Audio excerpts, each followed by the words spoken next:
2015 में, और फिर 2020 में मैं जेल में ही था, मेरी जमानत नहीं हो पाई थी, तो चुनाव लड़ने का अवसर मिला और उसमें मैं जीत हासिल किया। बोली नहीं काहे को शादी कर लिए हैं, कभी ऐसा बीच में कुछ? देखिए, बातचीत के क्रम में हाँ। कई बार ये सब चलते रहता था। बहुत भी पार्टी इजाज़त देती है।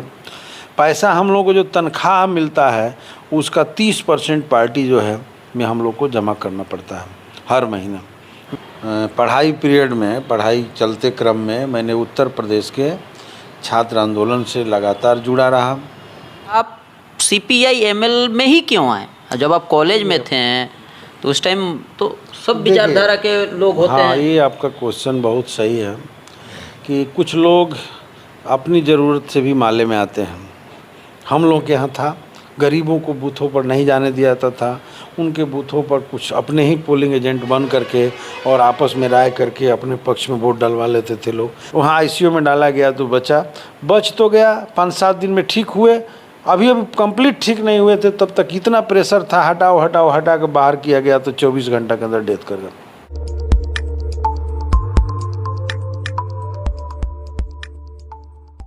चैनल पर आप सबका स्वागत है। आप सबको पता है सीवान गोपालगंज को आगे बढ़ाने में जिनका योगदान होता है वैसे लोगों के पास हम लोग जाते हैं और उनके जीवनी को समझते हैं, उनके स्ट्रगल को समझते हैं, कहाँ से उन्होंने शुरुआत किया और अभी जिस मकाम पे हैं वहाँ तक आने में उन्होंने कितना स्ट्रगल किया। इसी बीच CPI-ML के विधायक जीरादेई से विधायक हैं अमरजीत कुशवाहा जी हैं। इनकी जीवनी को हम लोग समझने की कोशिश करेंगे। दलित, मजबूर, अल्पसंख्यक की राजनीति करते हैं और बहुत बेबाकी से किसी भी बातों पे अपनी बात को रखते हैं। सर, स्वागत है अलग अंदाज के चैनल पर। बहुत बहुत शुक्रिया आपको भी। आप प्रोग्राम हमारा देखे होंगे और समझ गए होंगे कि हम लोग क्या दिखाते हैं। बिल्कुल। कहाँ से आपके पिताजी का नाम ये सब बता दीजिए, गांव वगैरह सब बता दीजिए। बहुत मैं अमरजीत कुशवाहा, पिता स्वर्गीय श्री मुनेश्वर कुशवाहा, ग्राम खालवा, थाना नौतन, जिला सिवान के हम निवासी हैं जी। और आप क्या जानना चाहते हैं हमसे? कैसे स्टार्ट किए, बचपन में कहाँ से पढ़ाई की हैं? सरकारी स्कूल से पढ़े हैं कि प्राइवेट स्कूल से पढ़े हैं? देखिए, हम लोग के ज़माने में तो प्राइवेट स्कूल था ही नहीं। जब हम लोग पढ़ाई शुरू किए तो प्राइवेट स्कूल नहीं था। हम लोग 7वां-8वां क्लास में जब होंगे तब कहीं छिटपुट प्राइवेट स्कूल खुलना शुरू हुआ था। तो उस समय सबको सरकारी स्कूल में ही पढ़ना था और हमारा गांव का ही जो प्राथमिक विद्यालय था, कन्या प्राथमिक विद्यालय, वहीं से हमने शुरू किया। 5वीं क्लास तक पढ़ाई वहाँ की। उसके बाद 6ठी क्लास में मिडिल स्कूल में मैं चला गया नौतन, जो हमारे गांव से 2 किलोमीटर दूरी पर है। और वहाँ 6वीं 7वीं की पढ़ाई करने के बाद 8वीं 9वीं और 10वीं की पढ़ाई मैंने नौतन हाई स्कूल से किया। उसके बाद मेरा पढ़ाई उत्तर प्रदेश में +2 तक हुआ और +2 के बाद अगली पढ़ाई जो है ग्रेजुएशन भी मैंने उत्तर प्रदेश से ही मदन मोहन मालवीय महाविद्यालय भाटपारानी देवरिया से मैंने किया। कुछ दिन मेरी पढ़ाई गोरखपुर विश्वविद्यालय में लॉ में भी हुई, लेकिन घर के आर्थिक तंगी की वजह से वो पढ़ाई मैंने पूरी नहीं कर सका और उसके बाद घर लौट आया। और इसी बीच में जब मैं पढ़ाई कर रहा था तो उत्तर प्रदेश के अंदर छात्र आंदोलन बहुत तेज़ी के साथ आगे बढ़ रहा था और उसी क्रम में मैंने ऑल इंडिया स्टूडेंट एसोसिएशन आइसा, जो CPI-ML का छात्र संगठन है, उससे जुड़ गया। भाटपारानी में मैं पहली बार उसकी सदस्यता ली और छात्रों के आंदोलन की अगुवाई करने का संकल्प लिया। पढ़ाई के साथ साथ छात्र आंदोलन भी करते रहे, उसमें भी एक्टिव रहे। और इस दौरान उत्तर प्रदेश के लखनऊ में शिक्षा और रोज़गार के मांग को लेकर फीस वृद्धि के खिलाफ छात्रों का एक बड़ा आंदोलन, जब उस समय वहाँ के राज्यपाल मोतीलाल वोरा हुआ करते थे, उनको उस समय हम लोगों ने लखनऊ में किया था, जिसमें हम लोग पर लाठियाँ भी चली थी और बहुत दमन हुआ था, भारी जुटान हुआ था छात्रों का। और वहाँ से मेरी यात्रा, राजनीतिक यात्रा की शुरुआत हुई। और पढ़ाई पीरियड में, पढ़ाई चलते क्रम में मैंने उत्तर प्रदेश के छात्र आंदोलन से लगातार जुड़ा रहा और दिल्ली में भी छात्र आंदोलन के दौरान, सम्मेलन के दौरान गया। और उत्तर प्रदेश के अंदर ही भाटपा रानी में जो भाकपा माले के नेतृत्व में ग्रामीण संघर्ष भी, किसान आंदोलन चल रहा था, उस आंदोलन में भी मैं कभी कभी शरीक होता था। लेकिन पढ़ाई मेरा जब ख़त्म हुआ, पूरी तो नहीं हो पाया लेकिन ख़त्म हुआ, उस बीच में परिवार की जो आर्थिक तंगी थी, इसने हमको बहुत परेशान किया। और उसके बाद मैं कुछ दिन के लिए दिल्ली चला गया था। दिल्ली में जाने के बाद मैं प्राइवेट कुछ दिनों तक नौकरी भी किया, 1-2 महीने तक। लेकिन घर से अकेले होने के नाते और घर पर बहुत तरह की परेशानियां थी, तो मैं ज़्यादा दिन तक रुक नहीं सका। फिर घर आ गया और घर आने के बाद भाकपा माले से सीवान की जो पार्टी है, उससे मेरा पहले से ही जुड़ाव था। छात्र आंदोलन में जब हुआ था तो यहाँ भी आते थे, तो लोगों से जुड़ाव था। यहाँ से जुड़ाव हमारी बढ़ गई। और उस समय मैं यहाँ पार्टी का जो युवा संगठन है, इनकलाबी नौजवान सभा, उससे जुड़ा। सीधे तौर पे पार्टी के जिला कमेटी से जुड़ा और बिहार के अंदर छात्र युवा आंदोलन को खड़ा करने में लगा। और एक लंबी कहानी है युवा आंदोलन को आगे बढ़ाने में। सन भी थोड़ा बताते जाइए, किस सन ये सब कुछ मेरा पढ़ाई जो है 1996 में समाप्त हुआ। और उसके बाद मैं कुछ दिन तक गोरखपुर में लॉ की पढ़ाई की। और 97-98 में मैं सीवान में पार्टी से जुड़ गया।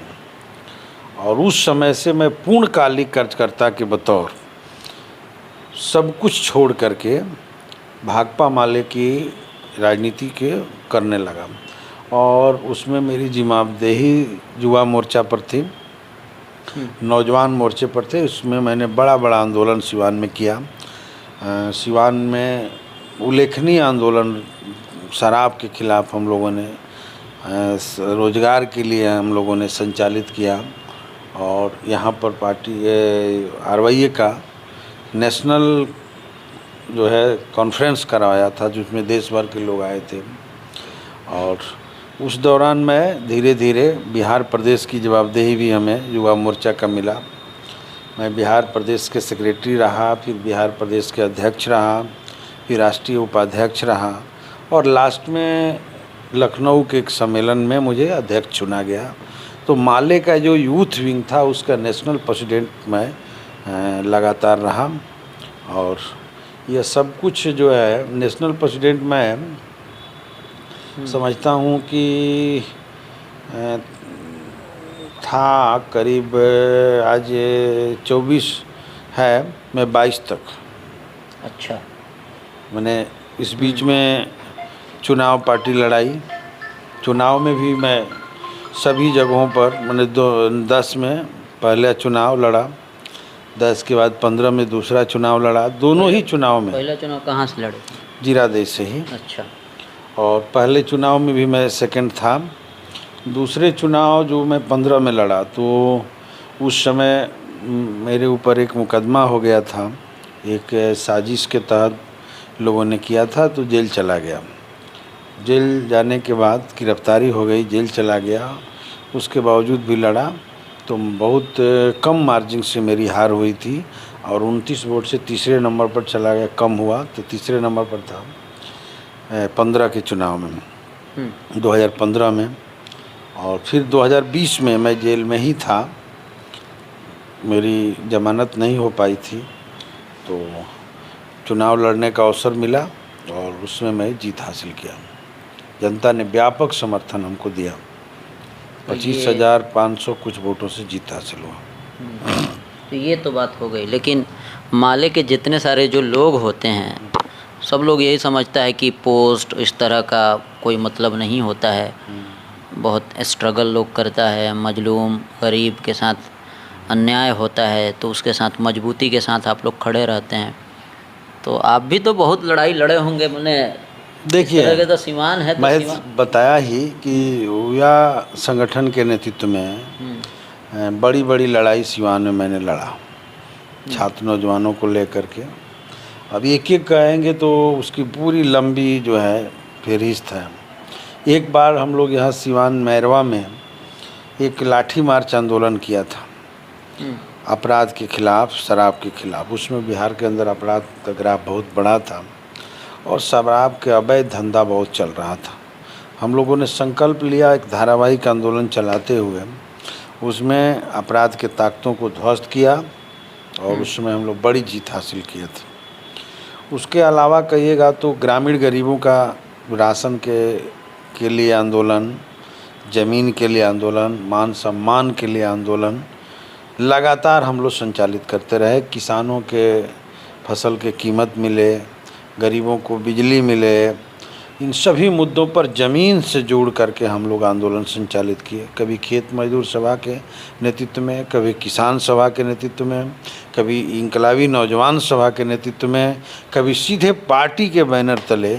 जितनी भी यहाँ सिवान में लड़ाइयाँ हुई है, संघर्ष हुए हैं, बड़े बड़े आंदोलन हुए हैं, उस सभी आंदोलनों में हम लोग हम अग्रणी भूमिका अदा करते रहे और जनता से जुड़ाव रहा, गरीबों से जुड़ाव रहा, तमाम माने समाज के दबे कुचले लोगों से गहरी लगाव रही।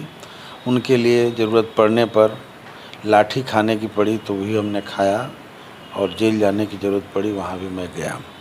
इस दौरान इन आंदोलनों से मेरी जो लोकप्रियता बढ़ रही थी, इससे घबरा करके हमारे विरोधियों ने देखा कि ये बहुत आगे बढ़ेगा तो हम पर मुकदमा भी किया। तो जेल भी मैंने 5-5.5 साल का जीवन जेल में भी मैंने काटा।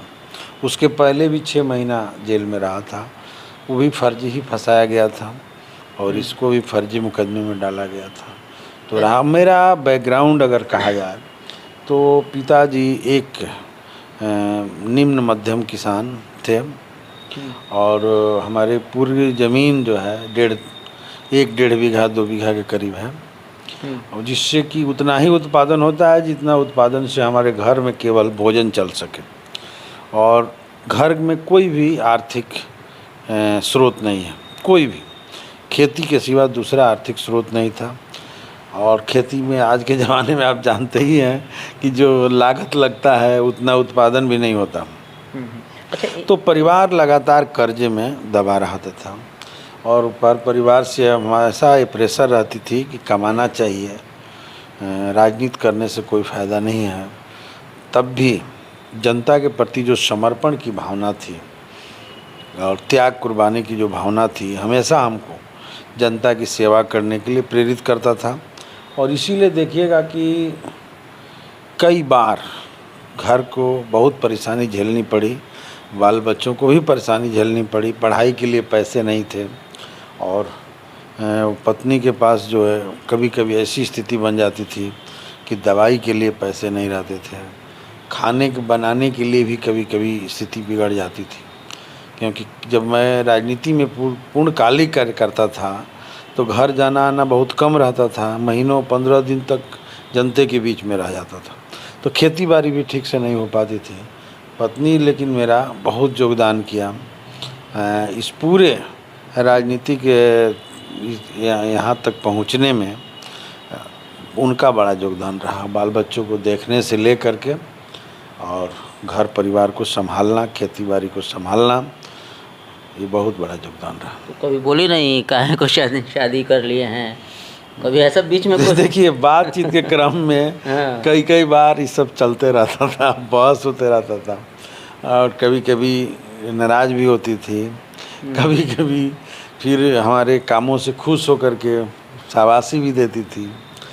एक बात का उनको गर्व था कि हमारे पति जो हैं वो कोई चोरी नहीं कर रहे हैं और समाज का ऐसा काम नहीं कर रहे हैं जिससे हम लोग बदनाम हों, जिससे हमारी प्रतिष्ठा गिरे, बल्कि समाज के विकास के लिए काम कर रहे हैं। पिताजी के साथ भी हमारा कई बार, माँ के साथ भी बहस होती। माँ तो मैंने इस मामले में बहुत समझ नहीं पाती थी, पिताजी के साथ होता था। तो वो लोग भी यही कहते थे कि ठीक है, अच्छा काम है, राजनीति करो। कम्युनिस्ट पार्टी की राजनीति में हम जानते हैं कुछ मिलता जुलता नहीं है, अपना ही त्याग करना रहता है। खूब करो लेकिन हम लोग का भी ख्याल रखो, ये हमेशा कहते थे। अब हम लोग कहते थे कि देखिए समाज में बहुत गरीबी है और लाखों करोड़ों परिवार जो है हम लोग से बुरे हालात में जी रहे हैं। तो हम तो चाहते हैं कि सबके जीवन स्तर में बदलाव हो, सब बच्चे खुशीपूर्वक पढ़ें लिखें, सब माँ जो है खुश रहें। तो हम सबके जीवन में एक बड़ा बदलाव लाना अगर चाहते हैं तो थोड़ी हमको अपनी कुर्बानी देनी ही पड़ेगी और इसमें आप लोग का सहयोग की ज़रूरत है। आप लोग भी कुर्बानी दे रहे हैं, पूर्ण परिवार हमारी बहुत कुर्बानी दिया है अपना। और हमारा ही नहीं, हमारे पार्टी में जो भी नेता हैं काम करते हैं, आज भी हमारे पार्टी के जो सेक्रेटरी है, प्रखंडों के सचिव हैं जो होल टाइमर के रूप में काम करते हैं, प्रखंड कमेटी के नेता होते हैं, सब लोग अपने बाल बच्चे और परिवार को एक तरह से त्याग करके, त्यागने का मतलब ये नहीं कि हमेशा के लिए छोड़ देना, बल्कि उनके तमाम माने जितनी ज़रूरतें हैं चाहिए उसने से ज़्यादा कुछ पूरा नहीं हो पाती है, मिनिमम ज़रूरतों पूरा करते हुए और देश समाज की सेवा में लगे हुए। हम एक नई राजनीति शुरू करने के लिए हम लोग संकल्प लेकर के समाज में, देखिए अभी भी राजनीति क्या है, पैसा के बल पर पॉलिटिक्स, और पॉलिटिक्स में पावर लेकर के फिर पैसा। लेकिन हम लोगों ने जो राजनीति शुरू किया और जो करते हैं कि राजनीति पैसे के लिए नहीं, राजनीति व्यवसाय के लिए नहीं, राजनीति जनता के लिए हो, जनता के जीवन में बदलाव के लिए राजनीति हो। ये राजनीति करने के लिए हम लोग की पार्टी संकल्पित है और इसकी हम लोग कोशिश करते हैं। हम लोग हाँ बोले ना बोलिए। हम लोग MP MLA भी पार्टी में जो बनते हैं तो पार्टी का पहला लक्ष्य यही होता है कि इस MP MLA के माध्यम से अर्थ का अर्जन नहीं करना, बल्कि इस MP MLA जैसे पद का इस्तेमाल करते हुए जनता के आंदोलन को, जनता के संघर्ष को कैसे आगे बढ़ाया जाए, ये मकसद होता है। अब बात सही है कि इस काम को करने के लिए गाड़ी की ज़रूरत पड़ती है कि MLA को विभिन्न पहलकदमियों के लिए, तो गाड़ी भी पार्टी इजाज़त देती है। पैसा हम लोग को जो तनख्वाह मिलता है उसका 30% पार्टी जो है में हम लोग को जमा करना पड़ता है हर महीना। वेतन का 50,000 हम लोग का वेतन है MLA का, और 50,000 जो है वे क्षेत्रीय भत्ता मिलता है जिसके ज़रिए हम लोग क्षेत्र में घूम सकें तेल के लिए। तो ये 1 लाख रुपया हुआ। उसके अलावा यदि हम मीटिंगों में जाते हैं आते हैं तो TA जो है बनता है, तो ये 1 लाख रुपए में 30,000 रुपये हर महीना हम लोग को पार्टी में देना रहता है, सभी विधायकों को। जो रिटायर मतलब जो अभी पूर्व विधायक हैं उनके पेंशन से भी एक हिस्सा देना पड़ता है, और जो वर्तमान विधायक हैं उनको 30% वेतन का दे देना है। और उसके बाद में अपना माने गाड़ी से चलना, घूमना फिरना, ड्राइवर और जो भी है खर्चे बाल बच्चे परिवार को देखना रहता है। तो ये सारे सिस्टम फॉलो करते हैं। एक और सवाल,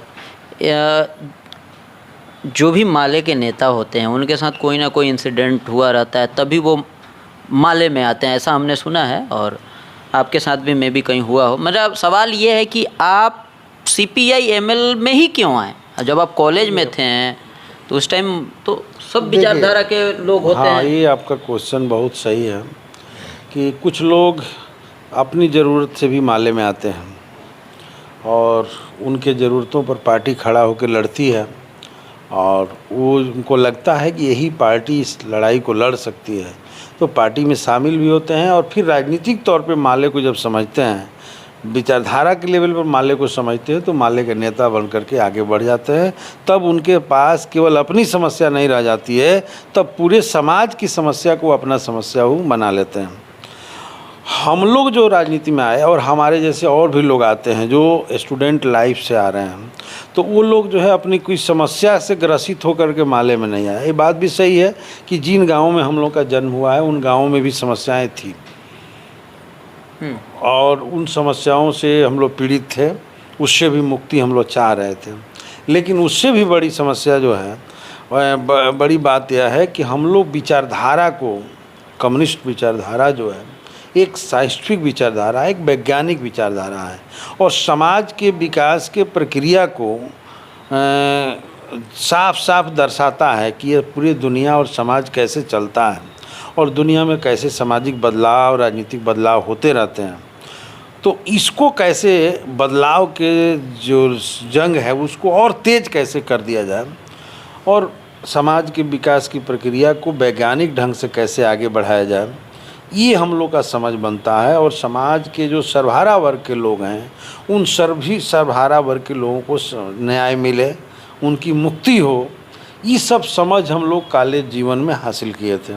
और प्लस अपना भी अपने जगह पर जहाँ है वहाँ भी जो हम लोग को उत्पीड़न था, सामाजिक तौर पे जो समाज में उत्पीड़न था, इससे एक बेचैनी भी थी कि सामाजिक उत्पीड़न को कैसे ख़त्म किया जाए और समाज के विकास की प्रक्रिया को एक वैज्ञानिक ढंग से कैसे आगे बढ़ाया जाए। क्या था लोकल में, क्या था आपके गांव में? देखिए, हम लोग गांव में और हम लोग के पूरे क्षेत्र में ही कहिए और पूरे बिहार में ही कहिए, सामाजिक स्तर पर अगर देखिएगा तो कुछ दबंग जो लोग थे वो हर चीज़ पर अपना कब्जा जमा करके बैठे हुए थे। वो राजनीति हो, ऑफिस हो, सब जगह पर कब्जा था। गांव में भी वो लोग का अपना दबदबा था, कब्जा था। और दबदबा यहाँ तक थी कि गरीब गुरबे लोग, हम लोग के ज़माने की जो बात है, अपना मताधिकार का भी प्रयोग करना चाहते थे। तो वैसे दबंग लोग पूरे मत का ठेका ले करके, अभी भी कुछ जगह बिहार में है, ऐसा नहीं है, बहुत जगह पर है। अभी तो आज ही मुझे खबर मिली है कि भोजपुर के एक गांव में एक कुशवाहा जाति के नौजवान माले का पोलिंग एजेंट बन करके वोट दिया। तो वहाँ के जो दबंग लोग हैं, वो लोग उनके घरों पर आज 5 दिन से ईंट पत्थर फेंक रहे हैं, उनको धमकी दे रहे हैं, डरा रहे हैं। वो लोगों ने, चूँकि हमारे यहाँ से जो नेता लोग वहाँ गए थे चुनाव प्रचार में, उनके पास सूचनाएं दी। तो इस तरह का बहुत सारा चीज़ हम लोग के यहाँ था। गरीबों को बूथों पर नहीं जाने दिया जाता था, उनके बूथों पर कुछ अपने ही पोलिंग एजेंट बन करके और आपस में राय करके अपने पक्ष में वोट डलवा लेते थे लोग। तो ये बहुत बड़ा माने काम था जो गरीबों को ये खड़ता था। दूसरी बात कहिएगा कि मजदूरी लोग करें, मजदूरी समय पर लोग नहीं देते, मांगने गए तो उनके ऊपर भी कि तुमको हिम्मत कैसे हुआ मारने का। इस तरह का समाज में व्यवस्थाएं थी, ऊंच नीच की व्यवस्थाएं थी, गैर बराबरी था। तो हम लोग भी जहाँ थे वहाँ भी ये मौजूद था। हम लोगों ने चाहा कि इसको यहाँ से मुक्त किया जाए, गांव से गैर बराबरी और इस तरह के वोट देने के अधिकार से सबको अधिकार मिले। ये इसके लिए भी संघर्ष हुआ, तो बराबरी के लिए भी संघर्ष हुआ। और यूँ ही नहीं हुआ, माले के नेतृत्व में पूरे सिवान में गांव-गांव में ये लड़ाई चली। तो गरीबों को मान सम्मान हासिल हुआ, बराबरी हासिल हुआ, लोकतंत्र कायम हुआ। अब बराबरी हो गया पूरे सीमान में? हाँ, अभी तो मैं समझता हूँ कि बड़े स्तर पर लोगों ने अपना अधिकार हासिल कर लिया है और उन लोगों में भी जो नई पीढ़ी आई है वो इन चीज़ों को समझने लगी है। पुरानी जो सोच थे उन लोगों के अंदर, जो पुराने लोग थे, उन सोच में वहाँ भी बदलाव आया है। लेकिन एक समय में था, उस उत्पीड़न से हम लोग को मुक्ति की ज़रूरत थी। तो सब बराबर हो जाएगा, आप कह रहे हैं कि बड़े पैमाने पे आ गया, तो फिर आप लोग क्या करेंगे? देखिए, हम लोग केवल बराबर करने की बात नहीं कह रहे हैं कि वो बराबर तो हो जाए तो और अच्छी बात है। हमारा रोज़गार कोई ज़रूरी है कि उनको बराबर में लाना ही है। पहले तो वो समस्या थी, तो उसके लिए हम लोगों ने संघर्ष किया। अब समस्या है, देखिएगा कि देश की जो इकोनॉमी है, अर्थव्यवस्था है, उसमें आप देखेंगे तो बहुत छोटा हिस्सा है जो देश के संपूर्ण पूंजी का इस्तेमाल कर रहा है, पैसे का इस्तेमाल कर रहा है। उसके पास अथाह धन संपत्ति है और देश का बड़ा हिस्सा, भी तो बिहार में ही सर्वे हुआ, मैं मांग कर रहा हूँ कि देश में करवा ले मोदी जी, अगर हिम्मत है तो जातीय गणना और आर्थिक सर्वे। तो बिहार में पता चला कि 34% आबादी ऐसी है जिसकी आमदनी मात्र जो है 6,000 रुपये से भी कम है मंथली। अब आप बताइए कि एक 6,000 रुपये में एक परिवार कैसे जी रहा है? और 6,000 तो उससे कम का मतलब 4,000 भी, 2,000 भी, इतना कम इनकम में हमारे बिहार के परिवार, एक एक परिवार जी रहा है। नीतीश जी कहते हैं कि हमने बिहार का बहुत विकास किया है, आंकड़ों में वो 12% पर 20% पर दिखाते हैं लोग, लेकिन शर्म की बात है इस एनडीए गवर्नमेंट की, बिहार के नीतीश सरकार की, कि 17 साल के भीतर बिहार का यही डेवलपमेंट हुआ है कि अभी भी 6% 6,000 से कम इनकम पर बिहार का 34% आबादी 90 लाख से ऊपर परिवार जी रहा है। अगर इस दायरा को बढ़ा के 10,000, हालांकि 10,000 भी आज किसी परिवार के लिए मतलब जीने के लिए बहुत पर्याप्त नहीं है, तो अगर वहाँ ले जाया जाएगा तो लगभग 73-74% से ज़्यादा आबादी ऐसा है जो इस दायरे के नीचे है। अब सोचिए बिहार का क्या विकास हुआ है। ये नकली विकास के नाम पर बोलते रहते हैं कि काम किया है हमने, काम पहले कुछ होता था, हमने काम किया है, हमने इतना फ्लाईओवर बनवा दिया। ठीक है, फ्लाईओवर का डेवलपमेंट आपने किया है कुछ, इससे हम मानते हैं, लेकिन असली बिहार का विकास तभी होगा जब लोगों के जीवन स्तर में बदलाव होगा। और माले का जो बुनियादी लड़ाई है वो ये लड़ाई है कि हम हर आदमी के चेहरे पर मुस्कान चाहते हैं।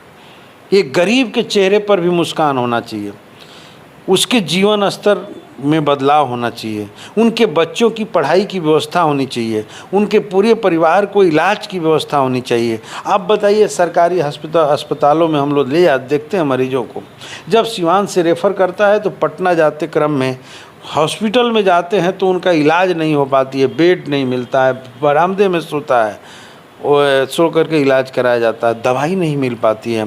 प्राइवेट में ले जाने के उसके पास क्या 10,000 रुपये जो कमाता है महीना में, वो प्राइवेट हॉस्पिटल में इलाज करवाता है। मेरा छाती फट गया कि एक लड़का यहाँ से गोरखपुरा इलाज के लिए ले गया, वहाँ एम्स में ले गया, वहाँ से हटा दिया गया, जोगी जी का राज है। वहाँ से वो हमसे कहा, तो वहाँ से जब तो हमने जो है बीआरडी मेडिकल कॉलेज में भर्ती करवाया, पैरवी तैरवी करा करके किसी से वहाँ आईसीयू में डाला गया तो बच तो गया, 5-7 दिन में ठीक हुए।